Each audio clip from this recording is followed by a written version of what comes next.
Nous avons décidé d'évoquer en ce début d'année 2023 le travail parce que, eh bien, il va falloir se remettre au travail.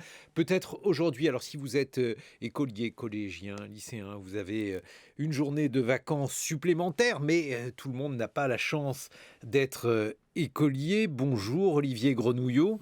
Vous avez la chance d'être historien. Vous publiez L'invention du travail aux éditions du Cerf. Il y a dans l'actualité deux personnages dont on salue la mémoire parce qu'ils ont notamment brillé en raison de leur travail, un travail un peu spécifique. Je veux parler du pape Benoît XVI et du footballeur Pelé. C'est l'un des visages du travail. Qu'est-ce que ça signifie pour vous qui êtes historien? Bonjour. Alors, il est vrai qu'on a affaire à deux cas, sinon atypiques, du moins un peu fréquents. Le pape avait-il l'impression de travailler ou considérait-il sa charge comme une mission? Pelé travaillait évidemment comme le pape, mais en même temps, on est loin peut-être de l'image du labeur, du travail à l'usine ou du poinçonneur des lilas.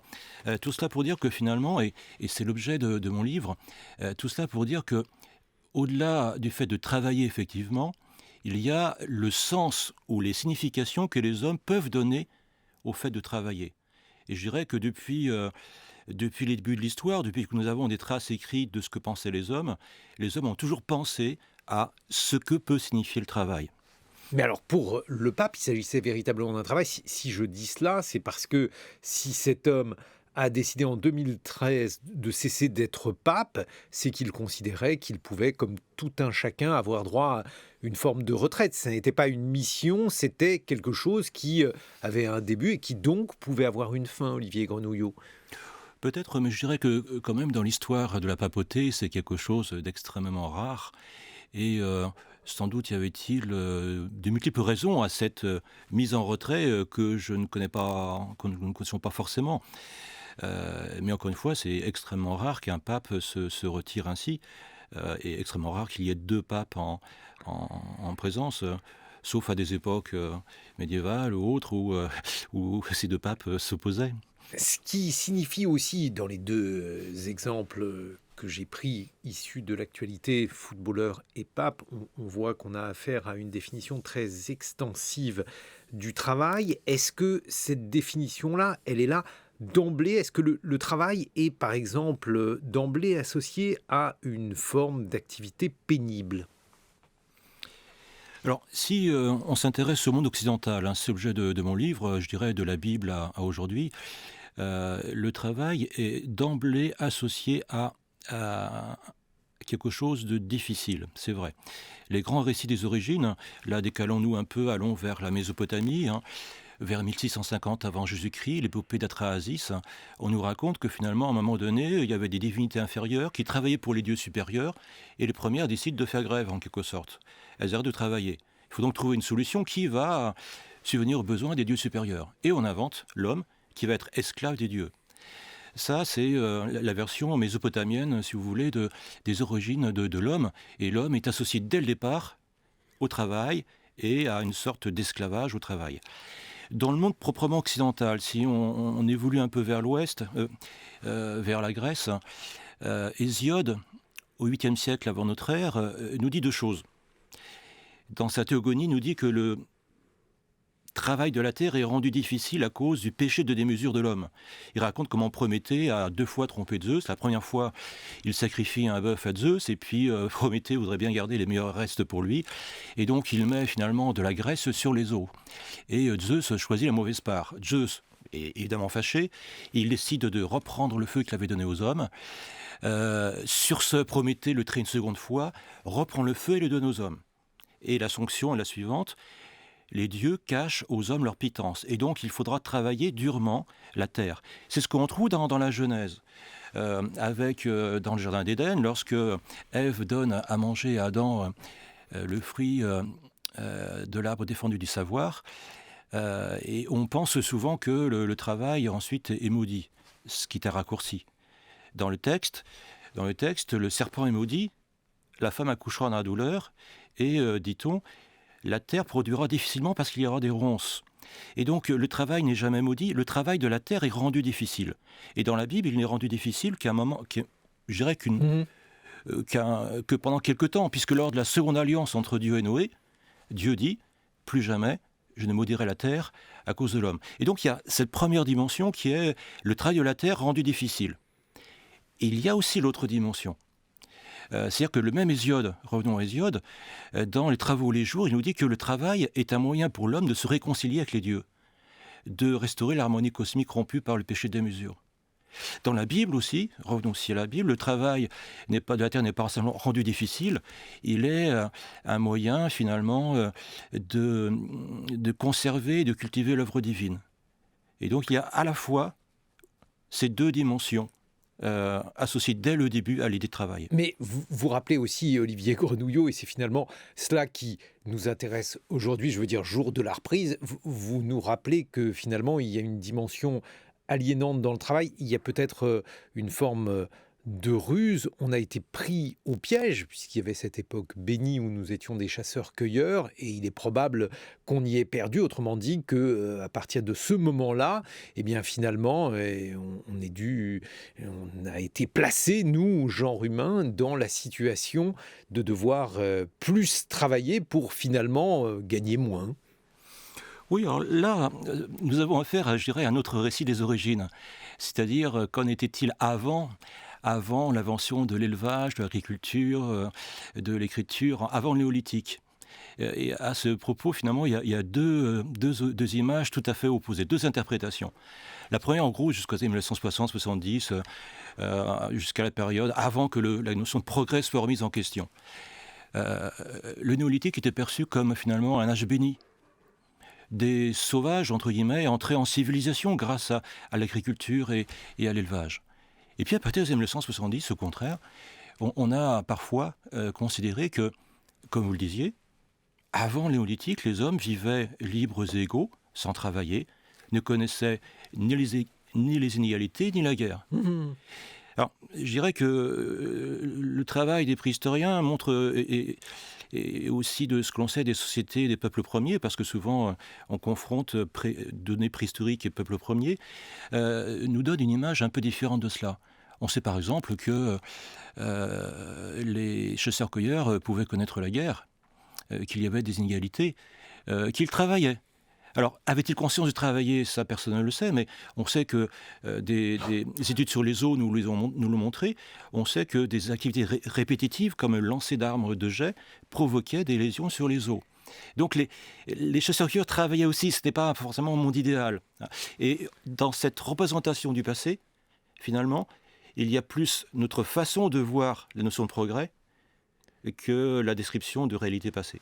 Dans l'actualité, Olivier Grenouillot, l'une des visions prédominantes du travail, c'est la vision donc de l'aliénation née du travail. Et si, par exemple, beaucoup de nos compatriotes souhaitent une retraite à un âge déterminé et en tout cas ne souhaitent pas avoir l'âge de la retraite repoussé, c'est probablement parce qu'ils considèrent ou bien que le travail est une activité aliénante, ou bien que faire de cette activité eh bien, un horizon trop lointain, c'est quelque chose de trop difficile pour l'être humain. Qu'en est cette idée finalement que le travail est une activité dont on se passerait bien? Bon, je dirais que cette idée est loin de traverser les siècles. L'idée qui traverse les siècles, au contraire, c'est que finalement la paresse est le pire des vices. On trouve ça dès les mondes anciens, ça traverse ensuite le Moyen-Âge, les temps modernes. Proudhon, dans De la propriété en 1840, dit en quelque sorte, en substance, qu'il faut pourchasser les feignants et les paresseux et les mettre au travail. Hein, il le dit textuellement, 1840, la propriété. Et donc, ce qui est plutôt... C'est vrai, même chez Proudhon, c'est quelque chose de souligné. Tout à fait. Et donc, c'est plutôt le non-travail qui est stigmatisé pendant très longtemps. Ceci dit, aujourd'hui, il y a ce quiet quitting, la grande démission. Il y a aussi le fait, j'entendais il y a quelques années à la radio, un sociologue qui disait, voilà, l'homme dort en moyenne tant d'heures par jour, il travaille en moyenne tant d'heures par jour, et donc, le reste, c'est sa vie. Il y a là, dans notre façon de représenter le travail, un changement considérable. Je dirais qu'il y a pas si longtemps que ça, lorsque les gens de ma génération, le travail allait de soi, hein. Aujourd'hui, est-ce que parce que le travail est aliénant? Je ne suis pas sûr. L'aliénation du travail n'est pas nouvelle. Et puis je dirais qu'à d'autres époques, à l'âge de la première prolétarisation, l'aliénation du travail a atteint des niveaux qu'on a de la peine à imaginer. Donc, moins peut-être que le fait que le travail soit aliénant, ce qui a peut-être changé, c'est le rapport de l'individu au travail. Il est probable aussi que les aspirations justement de cet individu, par exemple en matière d'épanouissement ou en matière d'identité, s'éloignent plus aujourd'hui qu'hier du travail. Si on parle justement du footballeur Pelé, parce qu'on peut imaginer que son métier était sa passion, mais il se pourrait que pour beaucoup d'hommes, leur métier ne soit pas leur passion. Oui, tout à fait. Tout à fait. Mais il y a un rapport, encore une fois, entre l'individu et le travail. Au XIXe siècle, l'époque de la révolution industrielle, jamais peut-être en Europe, en Occident, le travail n'a été à ce point aliéné. L'homme assujetti à la machine. C'est l'époque où Félicité Delamenay écrit en 1839 de l'esclavage moderne. Il parle des ouvriers. Euh, et c'est à ces moments-là où finalement la condition concrète des travailleurs d'usine est finalement extrêmement dégradante, que des penseurs nous disent que c'est par le travail que l'humanité s'accomplira. Et vous voyez là, finalement, ce qui est important, c'est l'aliénation de l'individu, mais l'humanité s'accomplira par le travail. Aujourd'hui, on ne pense plus à l'humanité, on pense à l'individu. C'est une valeur de droite ou de gauche, le travail? Ça, je n'en sais rien. Je dirais, l'historien qui analyse la question sur le temps long s'aperçoit que les hommes ont toujours essayé de penser la signification du travail. Et Fernand Léger, c'est finalement les constructeurs, ce tableau qui est peint en 1950, hein, je l'ai mis en... C'est la couverture de votre livre. Couverture, hein. Fernand Léger, c'est un peintre communiste écrit en 1950, au moment de la bataille pour la production.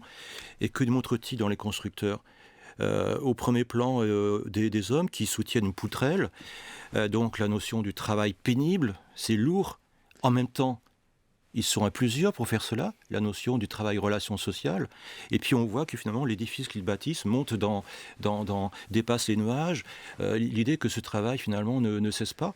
On a à la fois ici le labeur, la relation sociale et peut-être l'œuvre.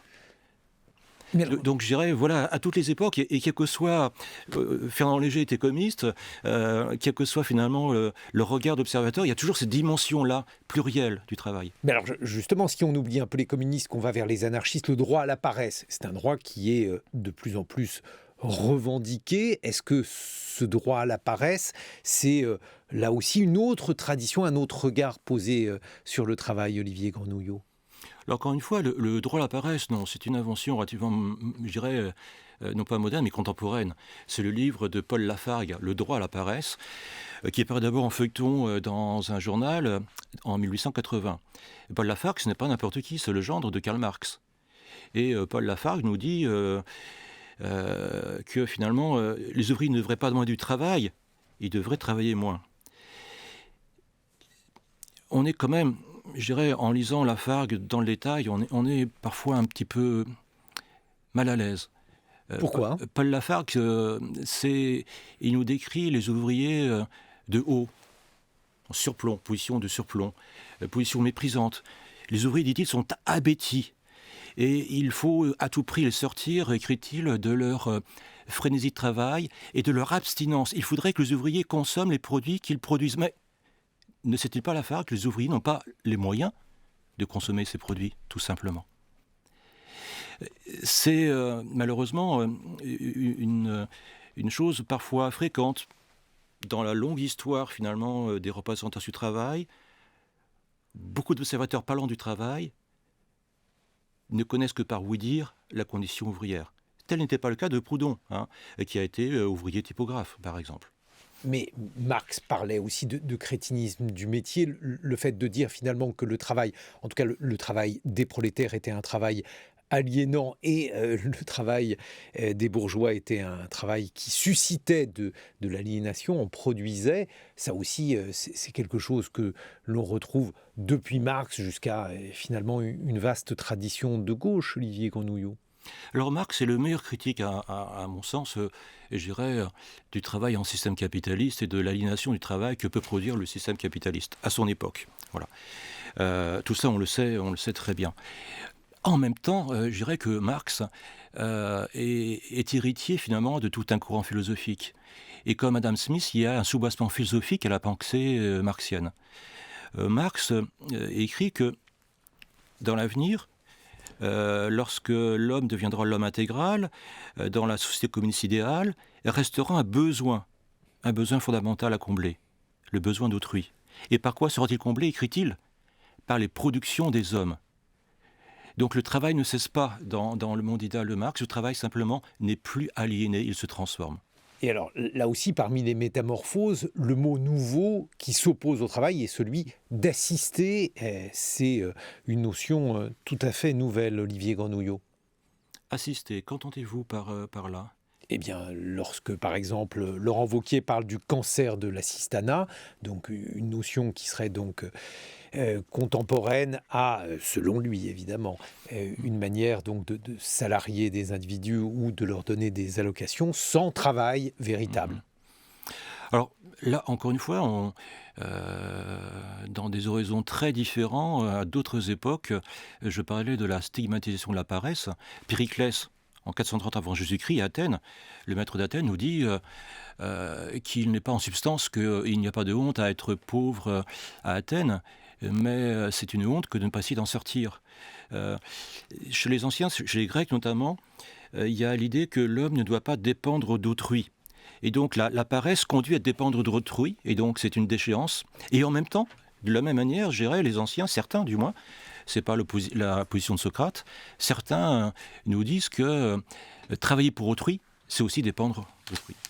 Olivier Grenouillot, l'invention du travail aux éditions du Cerf. On se retrouve dans une vingtaine de minutes. On évoquera le travail dans les vœux présidentiels, le travail et sa fin, autrement dit, la réforme des retraites. Vous serez rejoint par Catherine Perret, Olivier Grenouillot, qui est secrétaire confédérale de la CGT, et on évoquera la manière dont la question du travail pourrait polariser, cliver les Français, le champ politique dans quelques jours. En attendant, il est 8h sur France Culture.